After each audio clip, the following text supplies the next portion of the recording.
अस्सलाम वालेकुम। आज जो हमने टॉपिक करना है वो है cardiac cycle, the cardiac cycle. इससे पहले हम एसए नोड का एक्शन पोटेंशियल कर चुके हैं, हम वेंट्रिकुलर मसल का एक्शन पोटेंशियल कर चुके हैं, जो दोनों बहुत इंपॉर्टेंट टॉपिक्स हैं। अब जो थर्ड हमारे पास इंपॉर्टेंट टॉपिक आ गया है वो है the cardiac cycle. Cardiac cycle का पहले तो आपको याद होना चाहिए कि आपके पास कार्डियक साइकिल दो फेजेज़ में डिवाइडेड है, एक सिस्टली और एक डायस्टली। ठीक है। सिस्टली में क्या होता है? सिस्टली जो है आपके पास पीरियड ऑफ कॉन्ट्रैक्शन है। इसमें आपके पास जो आपका एट्रिया होता है या वेंट्रिकल्स हैं वो फिल हो चुके होते हैं ब्लड के साथ, और जब वो फिल हो चुके होते हैं और उनका प्रेशर इंक्रीज हुआ होता है तो वो कॉन्ट्रैक्ट करते हैं, और जब वो कॉन्ट्रैक्ट करते हैं इस पीरियड ऑफ कॉन्ट्रैक्शन को आप सिस्टली कहते हो। और इस पीरियड ऑफ कॉन्ट्रैक्शन की कॉज क्या है? इसकी कॉज है depolarization of the cardiac muscle. आपके पास एसए नोड से सिग्नल आता है, वो आपके मसल को बताता है कि आप कॉन्ट्रैक्ट करो, आपका मसल डीपोलराइज होता है, और उस डीपोलराइजेशन के रिजल्ट में आपके मसल की कॉन्ट्रैक्शन होती है, आपके एट्रिया या वेंट्रिकल्स की कॉन्ट्रैक्शन होती है। इस कॉन्ट्रैक्शन को आप सिस्टली कहते हो। और इस कॉन्ट्रैक्शन में आपका ब्लड जो होता है, जो फिल हो चुका होता है एट्रिया और वेंट्रिकल में, वहाँ से आपका ब्लड इजेक्ट होके बाहर निकलता है। जी आपके पास पहला फेज़ है कार्डियक साइकिल का, मतलब एक फेज़ है कार्डियक साइकिल का।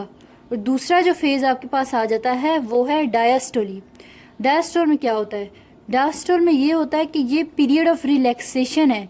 इसमें आपके पास चैम्बर अभी एम्प्टी है, और ये चैम्बर अभी ब्लड के साथ जब फिल हो रहा है, उस फिलिंग के पीरियड को आप डायस्टोली का पीरियड कह रहे हो। वो पीरियड ऑफ रिलैक्सेशन है। और ये किसकी वजह से होता है? ये आपके पास repolarization of the cardiac muscle की वजह से होता है। आपके पास जब एक्शन पोटेंशियल वापस आपके पास जो होता है पॉजिटिव से नेगेटिव की तरफ आ रहा होता है, ये जब आपका रीपोलराइजेशन का पीरियड हो रहा होता है, ये आपके पास रिलैक्सेशन का पीरियड होता है, डायस्टोल का पीरियड होता है।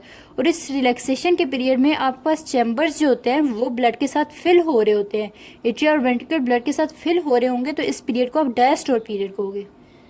अच्छा, अब सिस्टल और डायस्टोल के बाद आपको पता होना चाहिए कि ये दोनों अल्टरनेटिंग साइकिल्स हैं, अल्टरनेटिंग फेजेस हैं। मतलब डायस्टोल है, उसके बाद सिस्टोली हो गया, उसके बाद डायस्टोल, सिस्टोली, ऐसे आपके पास जो है ये अल्टरनेट करते रहेंगे। ठीक है। उसके बाद आपके पास कार्डियक साइकिल की डेफिनेशन क्या है? कार्डियक साइकिल का मतलब क्या है? Cardiac cycle is the summary of all the mechanical activities within the heart during a single heart beat. जितनी भी आपके पास वेंट्रिकल्स और एट्रियम में मैकेनिकल एक्टिविटीज़ हो रही होती है, मतलब कॉन्ट्रैक्शन और रिलैक्सेशन हो रही होती है, उनकी जो समरी है, समरी जो एक हार्ट बीट के अंदर है, वो आप रिप्रेजेंट करते हो कार्डियक साइकिल से। यहाँ पे नोट करने वाली बात यह है कि ये मैकेनिकल एक्टिविटीज़ की समरी है, इलेक्ट्रिकल एक्टिविटी की समरी नहीं है। जो इलेक्ट्रिकल एक्टिविटी आप शो करते हो वो आप रिप्रेजेंट करते हो इलेक्ट्रोकार्डियोग्राम से। जो मैकेनिकल एक्टिविटी है वो आप रिप्रेजेंट करते हो कार्डियक साइकिल से।